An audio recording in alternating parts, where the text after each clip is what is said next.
안녕하세요, 여러분. 을묘 정의 경신일, 그죠? 경신일에 정축시에 태어나신 분입니다. 고 정정 회장님 사주가 됩니다. 현대의 정정 회장님 사주가 된다 이 말입니다. 한국 최대 부자라고 해도 누가 토를 다룰 사람이 없죠. 한마디로 자타가 인정하는 아주 큰 부자죠. 자기 사주를 봐가면서 나는 부자가 될 수 있나 없나, 나는 부자 사이인가 아닌가, 그거 궁금할 거 아닙니까? 이게 이제 비교 한번 해보시라고 이 사주에 영상을 올리게 되는 취지다, 이렇게 보시면 되는 겁니다. 경신일주 그러면 이렇게 머리에 와닿는 거 있죠, 여러분. 경금은 노쇠죠, 그죠? 야적장에 쌓여있는 쇠라고요. 그러니까 비 맞는 쇠가 되는 겁니다. 그래서 경신은 녹이 슬잖아요. 경금은 녹이 쓰는 거죠. 근데 경신이 뭐예요? 지하철 공사할 때 때려 박는 H빔이에요.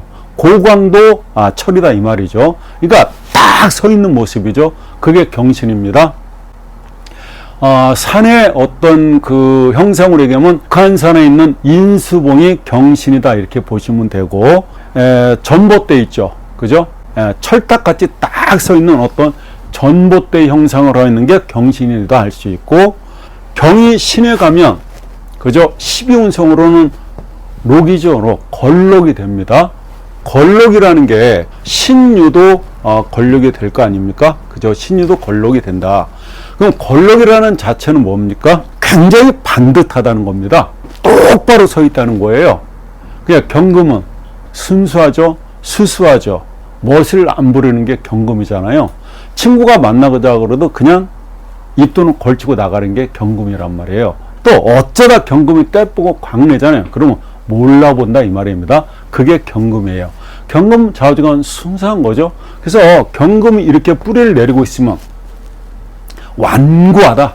한번 이분이 노하면은 절대로 안 되는 거죠. 밀어붙인다. 그러면 대단하게 밀어붙인다는 겁니다. 만약에 이런 분들이 고스톱을 친다, 완고 들어가면 투고 쓰고 밀어붙인다 이 말입니다. 그래서 그 밀어붙이는 힘이 굉장히 세다. 그러면 10월 달에 난 겁니다. 그죠, 여러분? 10월이면 해자축이죠. 자, 입동이 시작되는 겁니다. 해월에 났다는 얘기는 일단 용신을 잡게 되면은 뭐를 잡아요? 화가 용신이 되고요. 예를 들어서 4, 5미월에 났다. 그러면 거의 용신이 뭐다? 수가 된다 이 말입니다. 수가 된다. 화가 용신인데 어때요? 지금 정도 월간에 떠 있고, 자, 시간에도 정화가 이렇게 떠 있습니다. 그러면 시와 월 중에서 화가 있는데 어떤 거에 더 비중을 두고 용신을 잡을 거냐, 이게 되는 거죠. 그러니까 여러분들은 어떻게 할 겁니까? 시간의 정화보다는 이 월간의 정화를 갖다 용신으로 잡아야 되겠죠. 왜 그러냐면 이 시간의 정화는 이렇게 화생토를 먼저 합니다. 그죠? 화생토를 먼저 한다. 그래서 월간 있는 정화를 갖다가 용신으로 잡는 게 좋다. 또 아무래도 월이 부모 형제 궁으로서 가장 자기한테 도움이 되지 않습니까? 정화가 용신인 경우에 또 경금일간으로 태어나면 반드시 이 정화를 보는 게 좋죠. 왜? 경금은 원색이니까, 그죠? 정화가 이때 반드시 이 정화는 어떤다? 힘이 있어야 된다. 그러니까 정화가 힘이 있어야 불러서 이 경금을 녹여서 새로운 제품의 어떤 물질로 만들어낸다 이거죠. 그게 신제품이잖아요. 그 다음에 신기가 되겠죠. 이렇게 신기. 신기라고 하는 것은 새로운 제품을 만들어내는 거 아닙니까? 세상이 없는 신제품을 만들어낸다 이 말이죠. 그게 정화가 힘이 있을 때 경금을 녹여서, 원석을 녹여서 신제품을 만들어낸다. 자기 사주에 이렇게 신금이 있잖아요. 신금이 어디 있어도 상관없어요. 물론 일지에 있으면 더 좋죠. 자기 거니까. 근데 여기 시지에 있던, 자, 월지에 있던, 그 다음에 연지에 있던, 어디 있든 상관이 없다. 신금이 있다면 광산을 갖고 있는 것이라고 제가 누누이 말씀드렸습니다. 내 사주의 어딘가에 신금이 있다면 광산을 갖고 있다, 이렇게 생각하시라는 겁니다. 우리 정중 회장처럼 신이 있는데 경금이 나갔죠. 여기 이 지장간에 뭐가 있습니까? 무임경이 있잖아요. 이렇게 무임경이 있는데 이 경금이 어때요? 천간으로 나갔잖아요. 어마어마한 광산인 거예요. 그죠? 광산에 광산을 더한 거란 말이에요. 그러니까 판에도 끝없이 나오는 광맥으로 금광이 된다 이 말입니다. 그러면 신이 여기 있는데 여기에 경금이 있어도 마찬가지입니다. 아시겠죠? 판에도 끝없이 나오는 금광을 갖고 있다. 연간에 경금에 뭐예요? 연간에 경금에 재가 이렇게 있습니다. 연주에 재가 있다. 정제로서 근데 어때요? 이것도 어때요? 로광이죠. 을은 묘에서 걸록이지 않습니까? 그럼 여기에 지장간엔 갑하고 을밖에 없잖아요. 그러니까 건왕, 로광으로 있다. 그러면 재도 굉장히 튼튼하다, 튼실하다 이렇게 되는 거죠. 해중에 간목이 있습니다. 이게 해중에 간목이 장생되죠. 해에서 간목이 장생되지 않습니까? 근데 해는 또 반합을 해서 목구를 이루어서 어떻게 한다? 목이 세죠. 근데 그게 목생활 해죠. 그러니까 화급금 한다는 얘기 아니에요. 재도 만만치 않다. 이걸 얘기하고 있는 거죠. 여기 무임경 있지 않습니까? 이 신중에 무임경 있는데 요 임수가요. 어때요? 자, 해중에서 간목이 장생되는 것처럼 신에서 임수가 장생이 되죠. 아시죠? 신에서 임수가 장생된다는 거. 임수가 식신이잖아요. 식신. 식신은 이분의 일이죠. 장생된다는 건 뭡니까? 계속해서 일이 만들어지고 있다는 것이죠. 새로운 일이 계속 나온다는 거잖아요. 식신은 내가 할 일이 되는 겁니다. 나의 끼고, 나의 장끼고, 내 재능이고, 나의 연기력이고, 자기의 발표력이 된다 이 말입니다. 내가 나가는 방향, 그런 지표가 되는 것이 역시 식신이 된다 이 말입니다. 새롭게 할 일들이 옹달샘처럼 마구 솟아나고 있다. 왜? 장생이 되고 있기 때문에요. 자, 이 사주는 또 금수상관을 볼 수 있죠? 금수상관을 본다. 그러면 금수상관은 요경관이라고 그랬는데 결국 그 요경관이 화가 되지 않습니까? 그래서 이분은 어때요?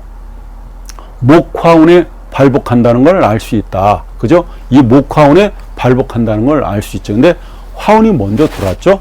금수상관은 요경관인데 그게 화가 용신이 된다. 그러니까 이분은 뭐예요?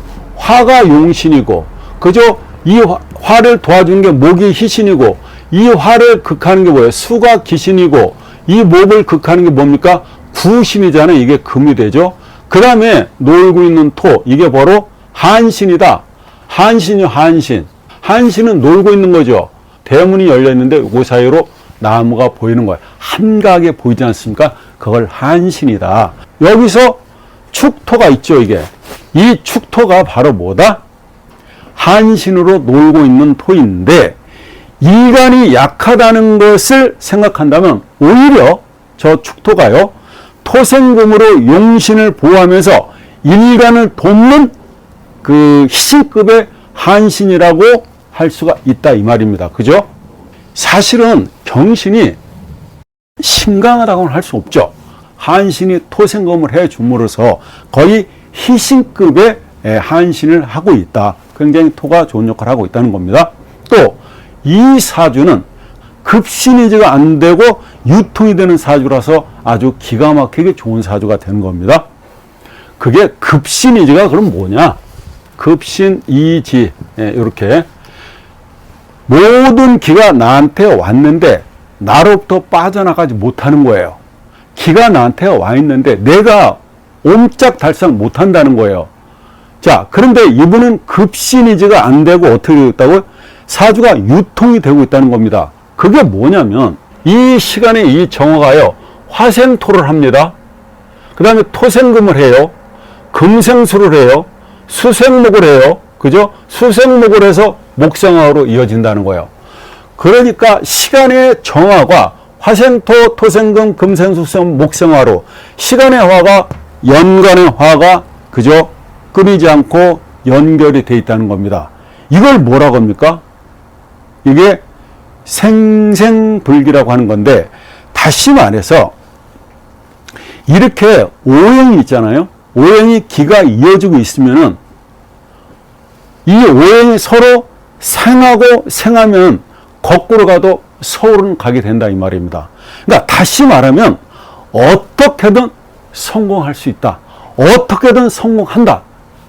그런 사주 명식이라는 얘기입니다.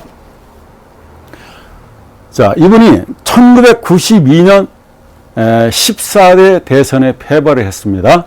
왜? 이때 나이가 78세가 됩니다. 이게 78세 92년이 뭐냐면 임신년이었어요. 임신년. 12대선 12월 달에 됐으니까 갑자월이었다. 그지? 불리하죠. 이분은 목화원에 그저 되게 좋은데 아무튼 세운이 그렇게 좋지 않았다. 이렇게 되는 겁니다. 그런데 78세에 대선에 도전했다는 그 자체만으로도 대단한 인생의 승부였다. 이렇게 보이지 않습니까? 예. 아무나 할 수 있는 게 아니죠. 사람은 누구나 자신이 대단하고 값이 비싼 사람인 줄 알고 살죠.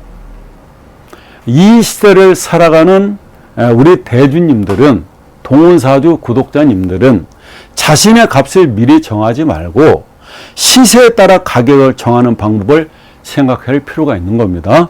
자기 자신의 사주 명식에서 부귀할 사주인가 빈천할 사주인가를 본다면 부귀보다는 빈천할 명식에 더 가깝습니다. 그 희한하죠. 본인 사주를 한번 꺼내놓고 보세요. 내 사주가 부귀할 사주인가 그죠? 빈천할 사주인가를 보시라는 겁니다. 그러면 대부분 빈천할 사주로 보일 것입니다. 자신의 사주를 보고 나서 부귀할 사주가 못 된다고 여러분 슬퍼하거나 노하지 마시기 바랍니다. 객관적으로 사주를 냉정하게 이해하고 수용하면은 공허한 탐욕으로 소중한 발전의 기회를 포기하는 시간을 줄일 수가 있기 때문에 좋은 겁니다. 자, 이런 말이 있습니다. 큰 부자는, 그죠? 큰 부자는 어디서 낸다고요? 하늘에서 낸다. 대부천작. 소부는요, 하늘에서 만드는 게 아니죠. 근작. 소부는 근면에 있다. 근면하면 만들어진다는 뜻입니다. 그죠? 아시죠? 큰 부자는 하늘에서 만들어주고 작은 부는, 소부자는 근면에 있다고 얘기하고 있습니다. 자, 인수는 수입이고 지출은 식상이 됩니다. 수입과 지출을 적절하게 잘 관리해야 하는 거죠.